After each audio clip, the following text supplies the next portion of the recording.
Hello, I'm Marina Kufa. Welcome to World Affairs, and I like to welcome today a very special guest who is running for Senate and is also election attorney from California, Mark Moisure.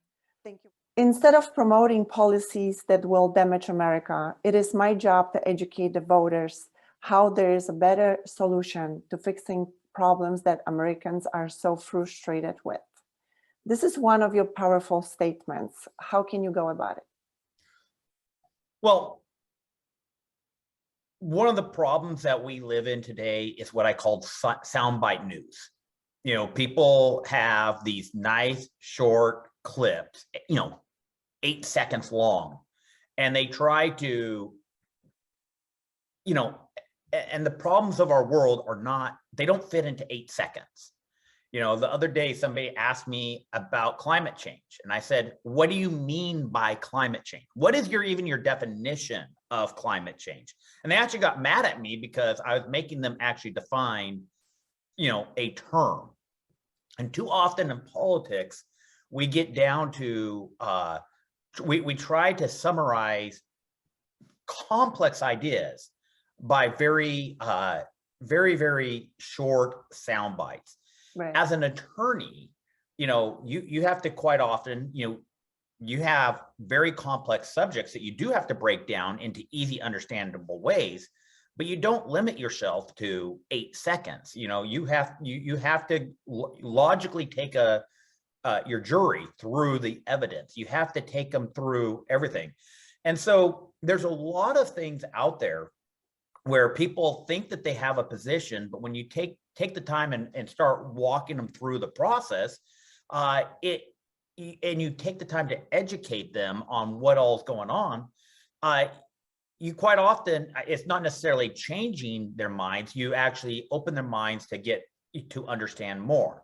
And I mean, I could take this down many different avenues. People often will talk about, election integrity. And, one of the things as an election attorney is I actually read both sides of the aisle on this. And so I know, where the left has problems with election integrity. Yes. And you see people like Stacey Abrams complaining about election integrity in Georgia. You saw Hillary Clinton complaining about election integrity in 2016. You see Donald Trump arguing about election integrity in 2020. And, one of the things that I like to do is rather than just get caught up on, oh, the election was stolen or there was fraud, let's get down to the election irregularities. What happened? Why did it happen? And what can we fix to bring more integrity? Because the concept of I lost, thus there must be fraud does not help anybody in the conversation. What makes you run for Senate? Well, that's a very good question. And I don't know where the best place to start is, but I'll since we've got a little bit of time, I'm going to go back to January of 2020. Now, in January of 2020, I happened to have an Ironman that was going to be taking place in Thailand. And so I was going to be traveling to Hong Kong for 3 days and then going to Thailand. And all of a sudden, there's this thing called COVID that was starting to make the national news. Now, Hong Kong is about 500 miles away from the lab. Is this something that I need to be concerned about? And I took the time to start reading the science, reading what was going on. We had the cruise ship that came in, so I was able to, start studying about the cruise ship study. And very early on, I was, okay, who's getting sick? Who's, and I was able to make a determination that it is safe for me to go ahead and go do this trip. It was something that I evaluated the risks, evaluated my personal situation, where I was going, what was going on. I looked at what the State Department was saying, and the State Department, was saying, be cautious, but don't change your plans. And, so I studied everything and I made a personal decision about what was best for me and my family. Now, I get back into the United States, and like the very next day, all of a sudden, we're declaring states of emergency. People are being told, don't go to, sporting events. I had multiple triathlons in the United States that all of a sudden were being canceled. It seemed like every day I was getting told another one was being canceled. And I now need to step back. As you see behind me, a lot of very old books. Oh, yeah. Including in there is a first edition set of the Madison Papers. Most people don't know that the Madison Papers are the diaries of James Madison taken at the Constitutional Convention. And so I study a lot about American history and why we have the form of government that we do. And what makes the United States so different is that it's based upon the foundation of the right of self-governance, where the government doesn't tell you what to do. Now, if you remember, in the United States, our Declaration of Independence was founded upon the principle of no taxation without representation. And so when we formed our United States government, it was based upon a principle that you had a right of self-governance, and that right of self-governance would only be checked by a law passed by your duly elected representative. All that is background to what happened in March of 2020, when all of a sudden, unelected bureaucrats across the nation all of a sudden found this newfound power where they're telling business owners, your business can be open, but yours cannot, because we have deemed that your business is not essential. So all of a sudden, you could buy flowers at the grocery store, but you couldn't buy them at a floral shop. You could buy a TV at a Walmart, but you couldn't buy it at a Best Buy. And because all of a sudden your grocery store and your department store were essential, but the floral shop and the electronic stores were not essential. And what we were seeing going on was this unelected bureaucrat who's not accountable to we the people, who was dictating to the people how we had to live our lives. And over the course of the next couple of years, I ended up bringing over 22 lawsuits against the state of California. I had a total of 30 lawsuits because I had some against counties and I had some against other state governors, and I had some against, the federal government, but over 30 COVID lawsuits. And the problem was every last one of these lawsuits is that unelected bureaucrats were making the decisions of how people had to live their lives. Now, in all these cases, the argument that I would love to make is my Constitution says that I am guaranteed a Republican form of government where my duly elected representatives pass the laws that govern me. But unfortunately, courts have said over 100 years ago that that is a political question and they're going to stay out of it. And the executive branch didn't want, they love all this power that they got. Here in the state of California, Gavin Newsom has basically, hasn't ended the emergency orders, even though he goes off on vacations around the world. And even though we host the Super Bowl, he has decided that we're still under this state of emergency because he doesn't want to give up that power. So you got the executive branch that's not doing anything about it. You have the judiciary that's not doing anything about it. And our founding fathers, when they established our United States Constitution, our frame of government, put the most amount of power in the congressional and the Senate, the legislative branch. Unfortunately, the legislative branch has really stepped back and has washed their hands and has not been very proactive over the last 50, 60, 70 years. But I understand the power that the Senate and the Congress are supposed to have. And it's the only way that we can return people's right of self-governance, which is what makes us unique from every country in the world, is that we get the right to determine what is best for our lives and make those decisions. The government can make recommendations, but government bureaucrats should not have the right to dictate to us. And that's the reason why I decided that I needed to get into this race for U.S. What is a good government, in your opinion? Good government is that, I love the United States of America and the format that we have where no power rests in one person. You have the judiciary, which is supposed to review the laws that are passed to make sure that they do not violate our Constitution. You have the legislative branch, which is supposed to be accountable to the people to make the laws. Then you have the executive branch, in which where they're supposed to enforce the laws, not make the laws. But not only do you have that in the federal government, then you have the state governments. And our Constitution says, okay, police powers, welfare of the citizens, that belongs to the state. That doesn't belong to the federal government. Federal government, you're going to go do treaties. You're going to make sure you regulate commerce. That's going to belong to the federal government. The state government, you're going to go ahead and worry about the things that are important to the states.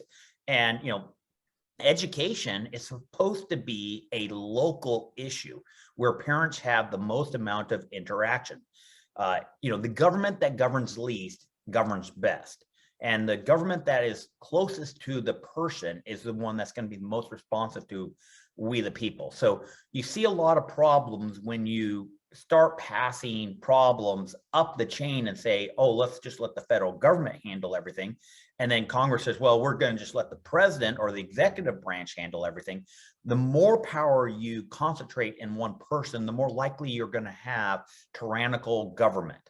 But when you have balance of powers, when you do not let somebody pass the law and enforce the law, you create balance and you keep rights within the people. In the age of 15, you were already in management position. And in the age of 21, you were a restaurant owner.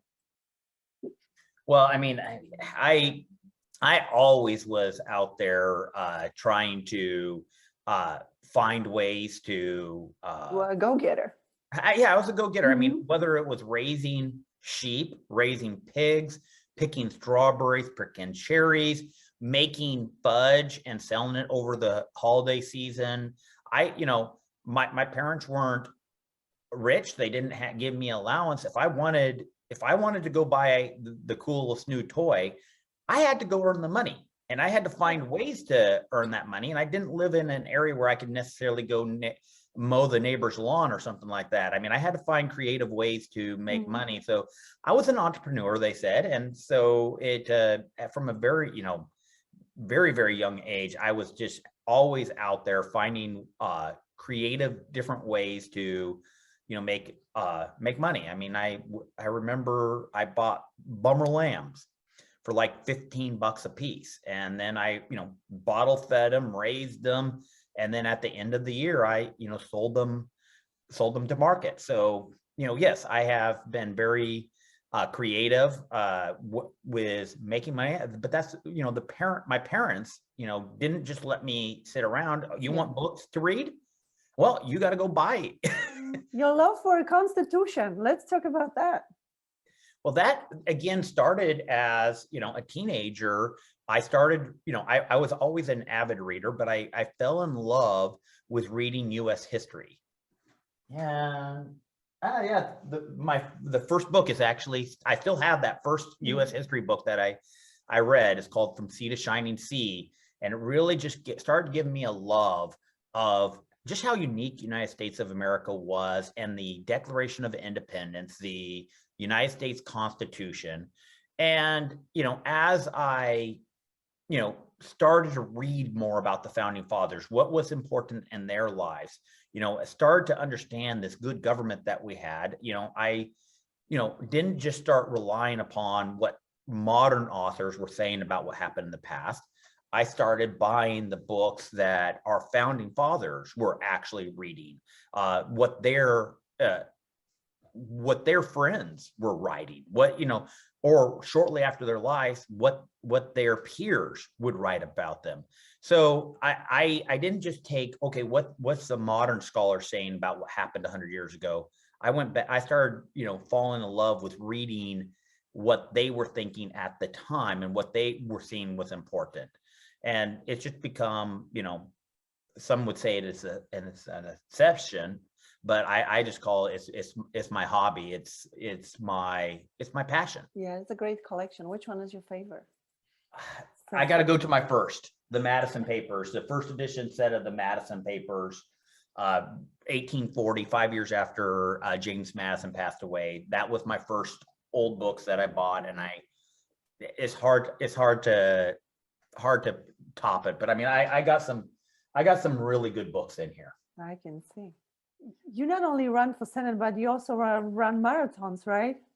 I do. I've run one marathon. I do a lot of Ironman, and an Ironman, a full Ironman is a 2.4 mile swim. It is a 112 mile bike ride, and then it's a marathon. It's 26.2. I do a few. I've done a few of those, but I do a lot more of the half distance, which is only 1.2 mile swim, a 56 mile bike ride, and then a 13.1 mile run. Those are a little bit easier to work into your schedule. Even when you're campaigning, you know, it's only 5-6 hours of exercise. What does it mean to be Democratic or Republican? That is a very good question of what does it mean? You know, I'm going to go back to the definitions of those terms. You know, a republic, you know, and that's where, you know, Republicans support a republic. The United States of America is a republic. It's right in our Pledge of Allegiance. I pledge allegiance to the flag, United States of America, and to the republic. You know, California flag, it says California Republic on it.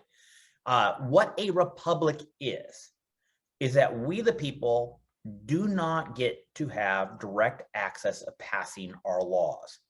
We elect our representatives, and then it's up to our representatives to study the issues and to, you know, and to pass the laws which govern us. Now, there are limitations on that because we are a constitutional republic, in that our Constitution sets forth the framework in Congress. You can't pass a law that deprives somebody of their right to religion. You can't pass a law that deprives somebody of their right of free speech. You can't pass a law that deprives somebody of life, liberty, pursuit of happiness. So there's limitations on what your politician can do. That is a constitutional republic. Now, a Democrat or a democracy, some people call the United States of America well, Jefferson called them the Democrat Republicans, which is the start of the Democrat Party, where they say, well, your elected representative is based upon a democracy, in that it's the will of the majority that selects their representative. So when you see Democrat or you see Republican, you're actually looking at two different aspects of our government.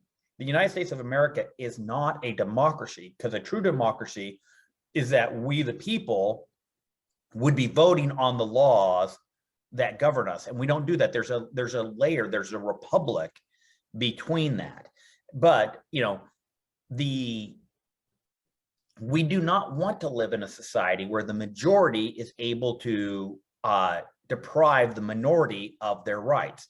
We don't want what happened 100+ years ago, where the white Southern planters were saying, well, blacks, we're the majority, you have no rights. And because the courts refused to get involved in that, you had a whole minority population that was deprived of their constitutional rights. And, you know, it's important to understand that the Constitution is there to protect all Americans and not allow a vocal majority of depriving people of their rights.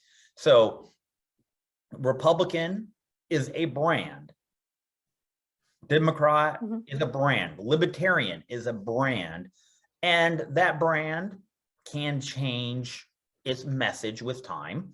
I mean, just like a Ford truck today does not look like a Ford truck 50 years ago. You know, policies change within the party. But generally speaking, the Republican Party of today is a government, promotes a limited government. And that is one of the things that I push for in a constitutional republic, where we have proper balance of powers, where you do not have executive making and passing laws. And so that is one of the reasons why I'm proud to be a Republican in the United States of America at this time. Voters, including parents and Latinos, most likely to vote for Republican in midterms. Why is that? I think 2022 is going to be a watershed, tide change, red wave election. I mean, there's a lot of metaphors out there of what kind of election it is. But I think the reason why we are seeing, I mean, and we've seen a couple polls that are really starting to bring this out, and we're seeing them, you know, throughout the polling sphere. One is that the Hispanic vote has, they seem to be departing the Democrat Party. Now, we started to see this on a national level back in December of 2021. But the thing is, we actually saw it in California during the recall. Polling data started showing that the Hispanics didn't like what Gavin Newsom was doing, whether it had to do with the school issue, the mask issue, whether it just had to do with shutting down businesses, whether, you know, there were a lot of different reasons why Hispanics said, you know, enough is enough. I don't support Gavin Newsom. But what ended up happening is that there was about 2.5 million Hispanics who had voted in the 2020 election, who decided not to vote in the 2021 recall election, which resulted in about 62% of Hispanics voting to keep Gavin Newsom. And so what we're seeing in the polling data is that there is a shift going on in the Hispanic community where they have decided, you know what, the Democrats do not represent me. But all I have been hearing is the message from the Democrats my entire life, because the Democrats are the ones who advertise on Hispanic radio and TV, but the Republicans don't. So there is going to have to be a change that's going to happen where Republicans are going to have to start getting out there and getting their message out, getting their brand to these new voters. You know, the Republicans can't ignore the Hispanic voter anymore because they're looking for what their options are. And we saw in the recall, because the Republicans didn't get their message out to them, they decided that they would just rather not participate and not vote, because they couldn't vote for Gavin, but they didn't know what their options were. So there is going to need to be some efforts by the Republican Party, by Republican candidates such as myself and whoever the Republican candidate for governor is, start promoting our beliefs within these communities in their radio stations, their TV stations, their newspapers. The other demographic that you mentioned is the parent group, and that has been a reliable Democrat voting bloc. And it's because for many years, it has been perceived that the Democrats cared more about the children and their education. Now, COVID has caused more parents to get involved in their children's education, because, you know, kids were doing a lot of Zoom education. Parents had to be more involved in that education. And as a result of that, they've started to pay a little bit more attention to what the parties are saying and what the parties are doing. They saw where, like, Republican states in Texas and Florida were getting their kids back into school as quickly as possible. They saw Democrat states like New York and California hold the students back. And now they're seeing they're seeing scientific evidence coming out that the states that held their kids back those kids are further behind in education. So where parents were allowed to send their kids to school in red states, those kids are not nearly as far behind as the students who lived in blue states. And parents are going, wait a second, maybe the Democrat Party doesn't have all the answers regarding my children's education. And we're starting to see polling data that shows parents with kids under 18 living at home are more likely to vote for Republicans in this upcoming election by over 28 points. And so, I mean, there are many other demographics out there, but those are the two big ones that we are seeing. This, you know, polling data among Hispanics, polling data among parents, are large demographics within the state of California, across the nation, that have decided that enough is enough. The party that I have been voting for does not have my best interest. And they're now looking to figure out, can I trust the Republicans? Can I are they going to be fighting for me? Are they going to be fighting for my children? Are they going to be fighting for my communities? They talk about what they don't like about Gavin Newsom or what they don't like about Joe Biden, but do they have a plan for how they're going to make my street safe again? Do they have a plan of what they're going to do with these criminals who are coming in and doing smash and grabs? And that's the question that voters have. Their eyes are open, they're looking, and they want to make sure that they're not going to just vote for somebody who has great sound bites. They want to make sure that they vote for somebody that has solutions, that has a plan, that's going to actually make their life better. We have the worst education system in California. State of California, when I grew up, was one of the best school systems in the United States. And unfortunately, we have seen it slip. The results that are of our kids in California has really been sad, to tell the truth. It's slid a long ways in the last 40 years. Mark, what do you think, why the economy shrank this year, and how would you like to improve it? Those who are surprised that it shrunk, I'd like to know where they got their economics degree, because when you see gas prices doubling, when you see grocery prices going up, you got to understand that money's not made on trees. And if prices are going up, it means people are going to be buying less of those, items.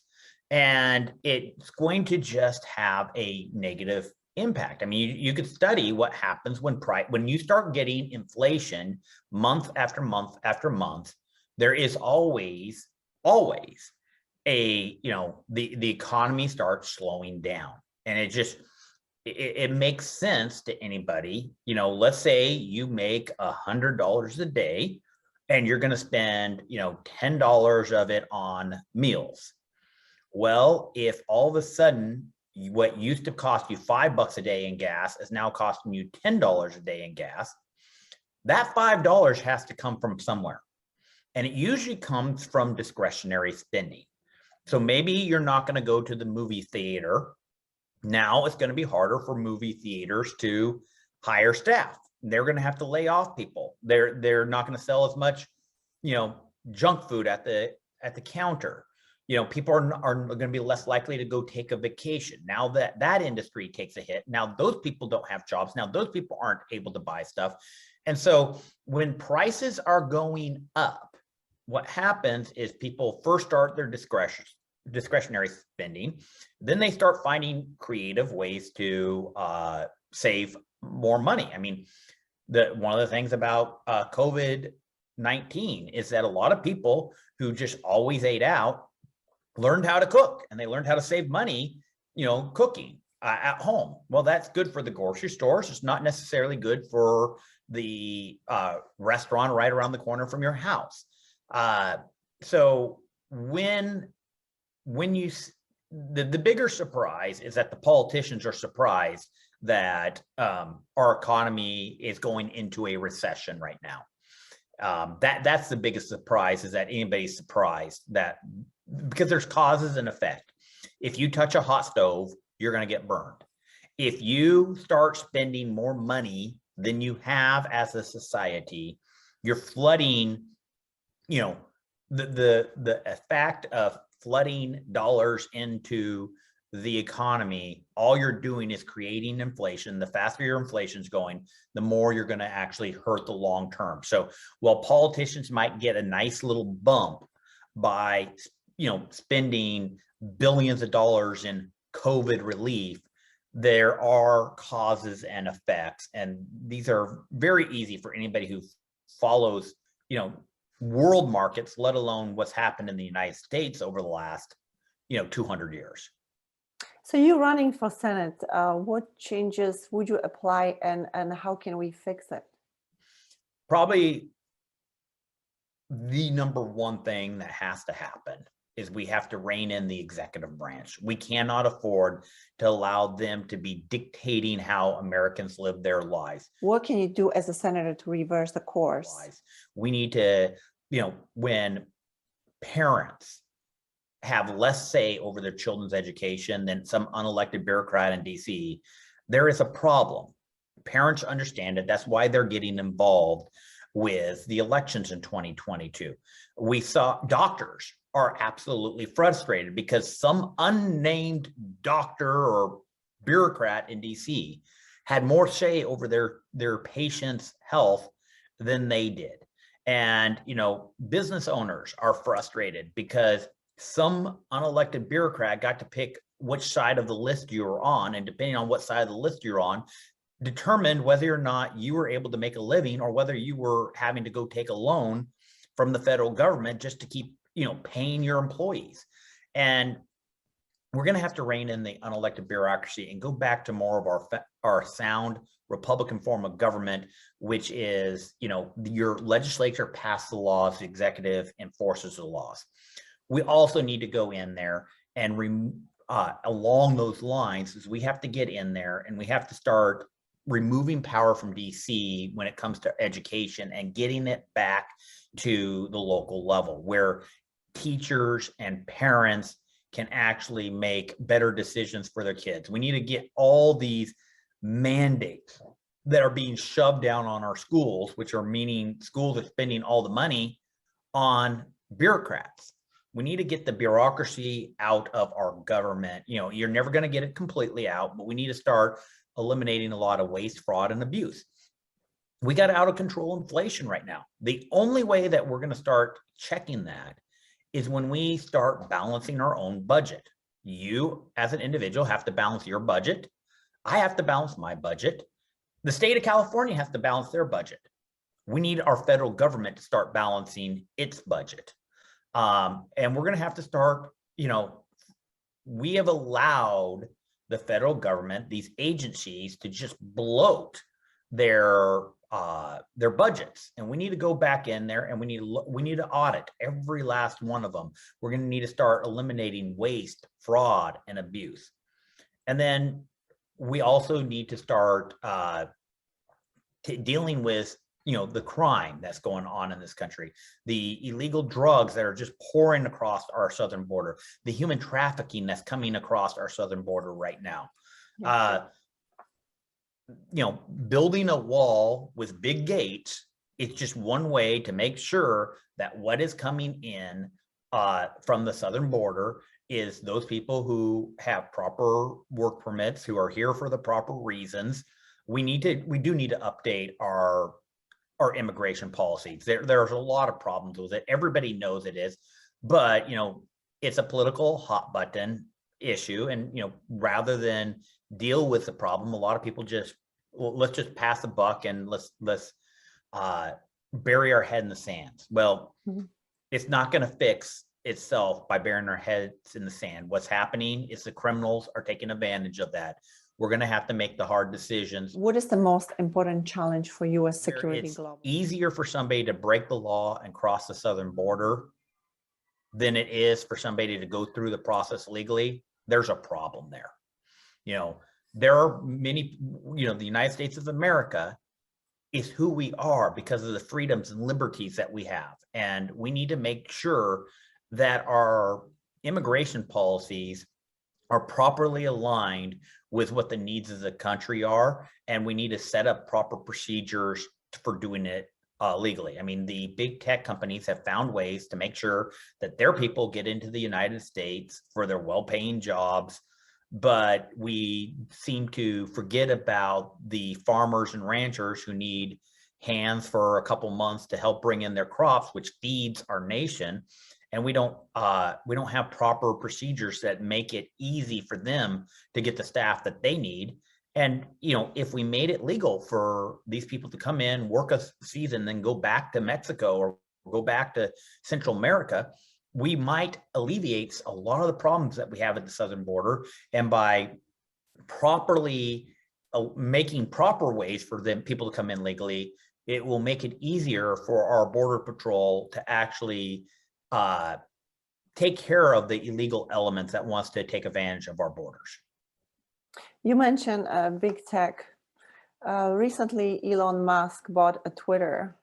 Do you think conservatives are going to have more access to the platform right now?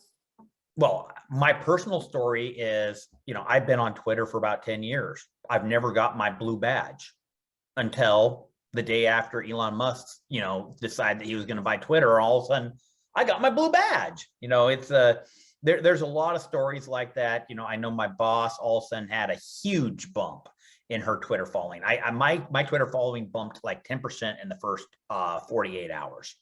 Now, that could just have been conservatives going, oh, Elon Musk is buying, I'm going to get on. And they started following their favorite people. That may have been all that it was. You know, there are plenty of people who think that maybe there was some change of algorithms by Twitter. I don't know. Time will tell if there was or not.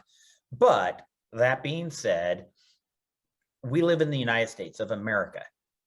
And in the United States of America, we are a free market economy. We're supposed to be a free market economy. When you have a couple people who have monopolies on certain media or business sectors, you do create imbalance. And when you create imbalances, it does create problems. We can go back to the years of the railroad tycoons, where all the railroads were owned by a couple people, and there were so many backroom deals that, you know, the American people got to a level of frustration where Teddy Roosevelt came in and, you know, just started having to clean house. That is one of the reasons why, you know, Donald Trump ended up opening Truth Social. You know, Elon Musk has now bought Twitter. Now you have, you know, Mark Zuckerberg with, you know, Facebook. And so I think it's a good thing having options. And it's good for the American people when you have options and you're not forced into, well, these are the platforms that you have and that is it. The problem that you do have is if I'm on Facebook and you're on Twitter, we're not going to be communicating with each other. And so, you know, people like me, I'm on 4 platforms right now. I want to communicate with. So business-wise, which one you think is going to be your favorite? But people can find you and support you. I'm on Twitter. I'm on Facebook. I'm on Instagram. I'm on Truth Social. People can find me in on multiple platforms. And they always can go to my website, markmoiser.com. You know, as somebody running for office, I try to get my message out at as many different places as I possibly can. But you know, what's best for somebody else is going to be varied. I mean, there are people who like TikTok. I'm not on TikTok. There are other people who like Instagram. There are other people who like Facebook. You know, Facebook allows me to do longer posts. You know, Instagram, it's all about images. Twitter, very short messages. You know, so, you know, people are going to gravitate to the platform that works for them. And I'm glad that there are some options out there for them. I don't want the federal government dictating a one size fits all, because then when you start letting the federal government get in on monopolies and stuff like that, what you end up happening is they have a lot of undue influence on what is the proper message, as we see with this Ministry of Truth that came out last week. Case against Google. So what do you think about that? Well, confrontation. I mean, I have a very large email list, and a lot of my emails go into people's promotions file. a large portion of my emails that go to a Google account go into the promotions file. And it's like, why is this? Well, a couple of weeks ago, the RNC, Republican National Committee, filed a lawsuit against Google. And what their independent investigation showed is that about 70% of emails from Republican candidates, Republican Party organizations that went to a Gmail account, 70% of them went into the promotion file, where only 10% of them went into sent by Democrats, went into the same promotions file. And so this particular lawsuit is saying that there is an unfair advantage that the Google algorithms were giving an unfair bump to Democrats over Republicans. And, they calculated out over, I think it was like over $1 billion of lost revenue to Republican candidates because their messages were not being delivered by Google. And it's going to be an interesting case to watch how that transpires, where it goes. But I, as someone who's been active in the social media sphere for 10 years in the realm of politics, I think it's time that lawsuits like this come out, where it showed that the biases of certain companies have actually had an unfair advantage to certain candidates and platforms.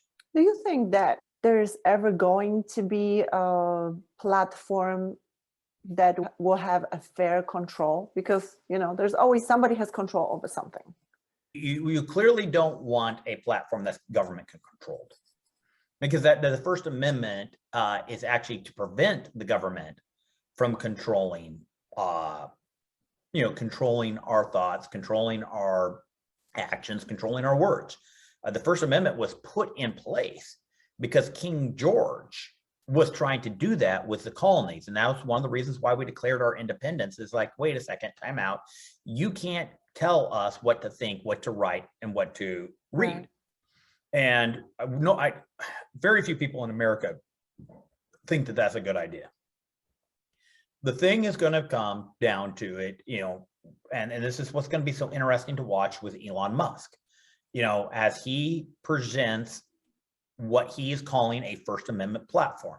Technically, the First Amendment does not apply to a private business, but he wants to take that principle and apply it to a business. And what we're going to see is, do more people go to that platform, or is there going to be some people who's like, I like being on a platform where I don't hear what I don't want to hear? We see this in cable news. There are people who do not want to hear the Democrat talking points, so they don't tune in to CNN or MSNBC. And there are people who don't want to hear the Republican talking points, so they don't tune in to Newsmax or Fox News. There are people who don't mind hearing both sections, and so they will actually, gravitate between both news networks. The same thing, I think, is where hopefully we go in the social media sphere, where, people, seem to think, wait a second, I don't want to hear the Democrat talking points. I want to be on a platform where the Democrat talking points are suppressed. Well, if that's the way, if they want to be that kind of closed-minded person, they're going to lean towards certain platforms. Whereas if you, if you want to be, be able to hear both sides, I think Twitter with Elon Musk is going to be much more open to where you're hearing both sides. Truth Social, because the left is not going to get on that platform, you're going to just hear it's going to be an echo chamber for the people on the right. And if you want to live in an echo chamber, that's going to be a perfect solution for you. I personally love to hear both sides of it. I have books here that contradict other books that are written up here. Election integrity books that I read. Sometimes they're written by Democrats. Sometimes they're written by Republicans. I like to read across the sphere, because that makes me a better person to actually understand the problems when you hear it from multiple sides. And when you have social media platforms that say, you know what, we're going to actually make the decision for you, what we think you want to hear, there are going to be people who say, I don't want you making that decision for me. I'm going to leave your platform. We need $200 billion to get our roads. I live in Los Angeles, right off the 210. And I remember 10 years ago, I used to be 3 o'clock, 4 o'clock in the afternoon. I could get on the 210 and I could go shoot all the way east, and traffic would be moving pretty good. Now, if I don't get on it by 2 o'clock, I'm going to be in a parking lot. And what we have seen, from when I was born, the amount of highway miles we had in the state, our population has doubled, but our road system has not kept up with that population increase. Just like our water storage has not kept up with the increase of population that we have in the state. It's a sad that our politicians who are we hired, we voted into office to take care of these issues, have basically buried their head in the sand and have taken the easy job of, let's take care of the hot button issue of the day, rather than looking ahead of where our needs are going to be to make sure that we are taking care of what the people are going to need in the future. Water storage, roads, those are just two of the many things that we have problems with. Too often, we have wasted close to $100 billion on this high-speed train that's going to nowhere. Had we spent that money on building new lanes, building new highways, updating our road system, we'd be a lot further along. I mean, when it's all said and done with this, if they even finish this high-speed train, the amount of people that it's going to service is going to be so minuscule to what the real needs of the state are. And, there are better solutions. There's, technologies advancing. I mean, I know that there's, Elon Musk is pushing the hydro tubes and stuff like that. There's sky trains. There's multiple different platforms that are being worked on to take care of the mass transit. But by burying your head in the sand to the problem that is there today does nobody any good. Programs such as Food for Peace or Feed the Future have a history of strengthening the U.S. Relationships around the world and building self-sustainability for small markets. Do you see value in these programs? I mean, there's a lot of really good programs out there that the United States has been a part of. And I'm not saying that we need to stop doing those programs, but one of the things that we have a problem with is we have out of control spending right now, where we're spending more money than we have. And I think there's going to have to be a real gut check in the United States to reevaluate all of our spending, both domestically and foreign, stuff that we're spending because we want peace in the world, stuff that we're spending to, give underdeveloped countries an opportunity. But when that spending has gotten so large that we're no longer able to balance our budget, inflation is out of control here, we don't do the world any good if we get to a point here in the United States where we can no longer pay our own bills. Because if we can't pay our own bills here in the United States and we go bankrupt, that's going to hurt everybody.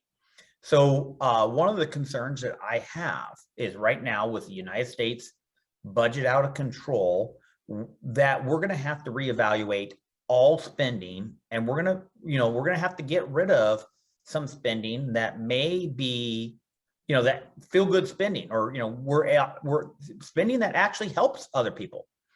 But are we helping them? Let's just take a man who works a blue collar job. He takes in, $60,000 a year, but he's spending $85,000 a year or $100,000 a year because he likes to give $40,000 to charity. Well, is he going to, yes, that instant gratification of helping that charity today helps that charity today. But what's it going to do in the long term when he is bankrupt and he can't spend his money any way that he wants because he has all sorts of rules being put on his life. Austerity motives, spending is not going to be good for the world at all. So I can't say which programs need to be continued to be funded and which ones can't be. But I think we have to evaluate all spending with the mindset of, number one, this money is coming from US taxpayers. Have we taken care of their roads? Have we taken care of their security? Have we taken care of, are they going to have water? Are they going to have electricity? Have we taken care of our citizens first? Then, when we get to security, we got our nation secure. What's some spending that we need to do to make sure that there's peace in the world? Well, we have to evaluate that. Just because we did it 20 years ago, we need to reevaluate that program to see, is it best for us today?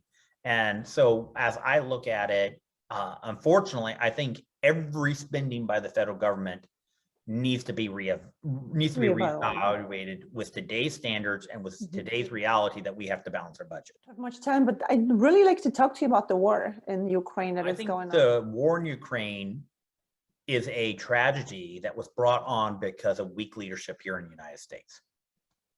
I think Joe Biden's handling of Afghanistan and his handling of the southern border are enabling factors that allowed Putin to decide now is the time for him to realize and take advantage of what he's always wanted. He's always wanted Ukraine back with Russia. Anybody who studied his life, anybody who studied, Russia, Ukraine over the last 25 know that, there are people like Putin who wanted Ukraine back. And there was no inklings of this during the Trump administration. Putin didn't even do it. But under Obama and under Biden, you saw him moving forward. And I think this was just weak leadership by the president of the United States. And I think the war on Ukraine is 100% on Biden. He enabled Putin. If there was a stronger policy, if we had a stronger president, I don't think Putin would have dared to invade Ukraine at this time. And so it's a sad situation that we have now. I'm studying it. I personally haven't figured out the best solution to get out of it, or what the best solution is to get Putin to stop attacking Ukraine. But it is very clear that what got us into it was poor leadership by Joe Biden. Ronald Reagan had a saying, peace through strength, and Joe Biden has led this world into a lot of turmoil through his weakness. Thank you. If you can tell all the voters, why should they vote for you? I'm running for U.S. Senate here in the state of California, and for any California voters, I'm going to be on your ballot twice. I'm on your, because I'm running for the seat that was vacated by Kamala Harris. I get to run for the remainder of Kamala Harris's 6-year term, which ends January 3rd of next year. And then I'm also running for the full term, which begins on January 3rd. So I get to ask voters to please, my name's on your ballot twice, make sure you vote for me twice. But why should they vote for me? They should vote for me if they want a United States senator who understands a constitutional form of government, understands balance of powers, and understands that we need to return the power back to the people, who understands that you want somebody who's going to trust the Americans to make the decision that's best for them. And they want a government that's going to govern least. That's who I am as a candidate. I'm going to go in there. I'm going to be a fighter. I've shown that I'm willing to fight against Joe Biden and Gavin Newsom with their vaccine mandates and their COVID mandates. And if you want somebody who is a fighter, who's going to go restore the American constitutional form of government, then I'm going to ask them to please vote for me twice. Thank you so much, Mark, for your time. It was a true honor. Good luck with everything. And I'm looking forward to have you back on the show. I look forward to being back. Thank you. Thank you for watching. Take care of yourself. Stay safe.